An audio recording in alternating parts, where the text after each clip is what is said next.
الحمد لله رب العالمين والصلاة والسلام على أشرف الأنبياء والمرسلين وعلى آله وصحبه أجمعين. أما بعد، فأعوذ بالله من الشيطان الرجيم. بسم الله الرحمن الرحيم.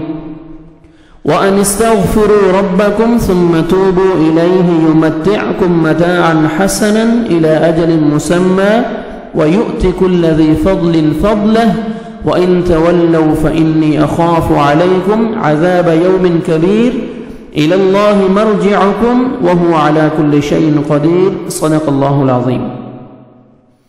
آپ کے سامنے چند آیات کی تلاوت کی ہے. اللہ سبحانہ وتعالی ان آیات میں مغفرت طلب کرنا، استغفار کرنا، بخشش مانگنے کا حکم دے رہے ہیں. اللہ سبحانہ وتعالی کی انسان عبادت کرتا ہے، گناہ گار ہے، گناہ بھی ہوتے ہیں، خطا کار ہے. جب اس سے گناہ ہو جاتے ہیں تو مسلمان فوراً اللہ سبحانہ وتعالی سے اپنے گناہوں کی توبہ، بخشش اور معافی مانگتا ہے. اور اللہ کی عبادت تب ہی قبول ہو سکتی ہے جب انسان اپنے گناہوں کی توبہ کرے. قرآن مجید اس بات پر روشنی ڈالتا ہے کہ انبیاء کرام نہ صرف اللہ کی عبادت کا حکم دیتے تھے بلکہ وہ اللہ کی عبادت کے ساتھ ساتھ گناہوں سے معافی مانگنے اور شرک سے توبہ کرنے کی تلقین کرتے تھے. حضرت نوح علیہ السلام نے اپنی قوم کو نصیحت کرتے ہوئے فرمایا کہ اے لوگو، اپنے رب سے اپنے گناہوں کی معافی مانگو، بے شک وہ معاف کرنے والا ہے. استغفار کرو گے، اللہ استغفار کے بدلے تمہیں وہ رحمت برسائے گا، تمہارے اوپر بارشیں نازل کرے گا، تمہیں مال و مال کر دے گا. مال کی کمی ہے، تمہیں مال و مال کر دے گا، دولت عطا فرمائے گا. بیٹے نہیں ہیں، اولاد نہیں ہے، تمہیں اولاد عطا فرمائے گا. فَقُلْتُ اسْتَغْفِرُوا رَبَّكُمْ إِنَّهُ كَانَ غَفَّارًا يُرْسِلِ السَّمَاءَ عَلَيْكُمْ مِدْرَارًا.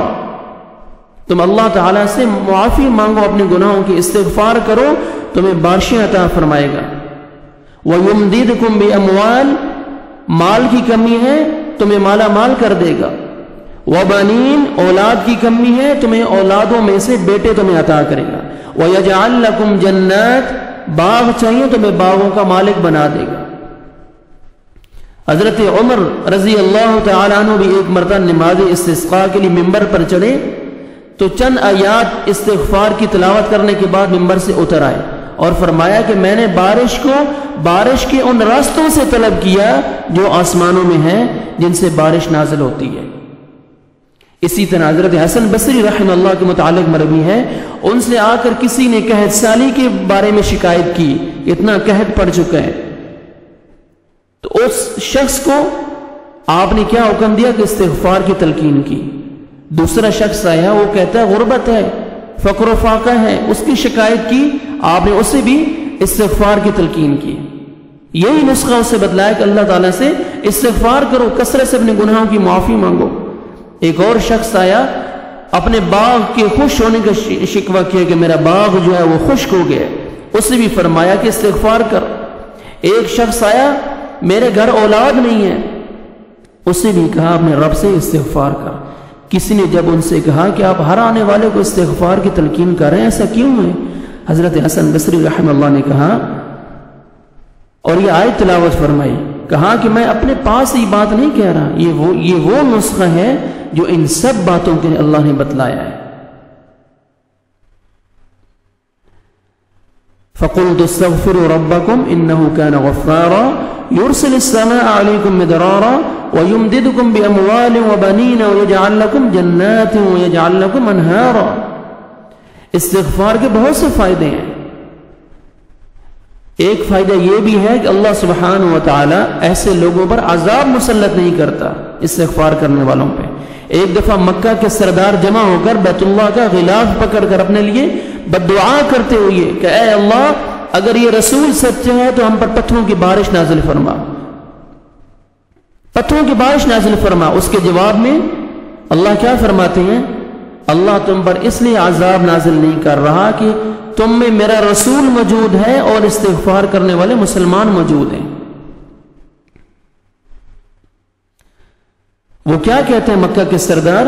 اللہ سبحانہ وتعالی سورۃ الانفال میں فرماتے ہیں وَإِذْ قَالُوا اللَّهُمَّ إِنْ كَانَ هَذَا هُوَ الْحَقُّ مِنْ عِنْدِكَ فَأَمْطِرْ عَلَيْنَا حِجَارَةً مِنَ السَّمَاءِ او ائتنا بعذاب علیم وما كان الله ليعذبهم وانت فيهم وما كان الله معذبهم وهم يستغفرون. جب انہوں نے کہا اے اللہ اگر یہ تیری طرف سے حق ہے تو ہم پر آسمان سے پتھر برسا، ہم پر کوئی عذاب نازل فرما. اللہ عذاب نازل کر سکتا تھا لیکن آپ ان میں موجود ہیں اور استغفار کرنے والے، بخشش مانگنے والے موجود ہیں، میں اس لیے عذاب نازل نہیں کر رہا. مکہ کے سردار اس قدر ہٹ درمی اور جہالت پر اتر آئے کہ ایک دن ابو جہل کے ساتھ مل کر بیت اللہ میں جمع ہوئے، اللہ سے ہدایت اور اس کی توفیق مانگنے کے بجائے بیت اللہ کا غلاف پکڑ کر یہ دعا مانگنے لگے، اے اللہ اگر یہ واقعی محمد صلی اللہ علیہ وسلم رسول سچا ہے، اس پر تو نے حق نازل کیا ہے، تو پھر ہم پر آسمان سے پتھروں کی بارش نازل فرما یا ہمیں اپنے عذاب میں مبتلا کر دے. دنیا کی تاریخ میں شاید یہ پہلا اور آخری واقعہ ہو جس میں انسان اس قدر بغاوت پر اتر آیا ہو کہ وہ اللہ کے گھر میں کھڑے ہو کر اس سے اس کی رحمت اور ہدایت طلب کرنے کے بجائے اس کے غضب کو چیلنج کر رہا ہو. شاید تاریخ میں، دنیا کی تاریخ میں شاید یہ پہلا اور آخری واقعہ ہوگا. جس طرح مکہ والوں نے انتہا کی ہے، چاہیے تو یہ تھا کہ ان کی منہ مانگی مراد پوری کرتی، انہیں ایک لمحہ کی تاخیر کیے بغیر اللہ بیت اللہ کے صحن میں انہیں زمین کے اندر تہس نہس کر دیتا، ہنسا دیتا. اللہ چاہیے تو یہی تھا، لیکن اللہ کی شفقت اور مہربانی اور اس کی محبت اپنے انسانوں کے ساتھ، اپنے بندوں کے ساتھ اور بردباری اس قدر سبحان اللہ ان پر پتھر برسانے کے بجائے یہ کہہ کر مہلت دے دی. اللہ کے لیے عذاب نازل کرنا کوئی مشکل کام نہیں کہ وہ تم پر قوم لوط کی طرح پتھر برسائے یا قوم عاد کی طرح پٹخ پٹخ کر زمین پر دے مارے تمہیں، کیونکہ تم واقعی اس لائق ہو کہ تمہیں فی الفور ختم کر دیا جائے. اس کے لیے کوئی مشکل نہیں ہے. حقیقت یہ ہے کہ تمہارا وجود جو ہے معاشرے کے لیے، دین حق کے لیے رکاوٹ بنا ہوا ہے، ناسور ہے. دین حق کے لیے رکاوٹ بنا ہوا ہے تمہارا وجود. حقیقت جو یہ ہے اللہ کے لیے کوئی مشکل نہیں ہے وہ تمہیں ابھی اپنے عذاب میں جو ہے نا وہ ابھی گرفت میں لے لے، لیکن اللہ تعالیٰ تم پر عذاب اس لیے نازل نہیں کر رہا کہ اس کا محبوب اور اس کے توبہ استغفار کرنے والے ساتھی تم میں موجود ہیں. اللہ کا ہمیشہ یہ اصول رہا ہے کہ جس بستی میں اللہ کا رسول اور بستی والے اس وقت تک ہلاک نہیں کرتا جب تک اس کا رسول اس میں موجود ہے، اس وقت اللہ تعالیٰ اس بستی کو ہلاک نہیں کرتا. جب تک رسول وہاں موجود ہیں، وہ ہجرت نہ کر جائیں، اللہ اس بستی کو برباد نہیں کرتا.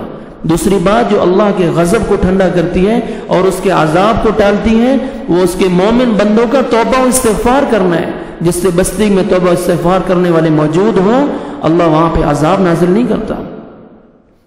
اللہ اس بستی کو کبھی ہلاک نہیں کرتا.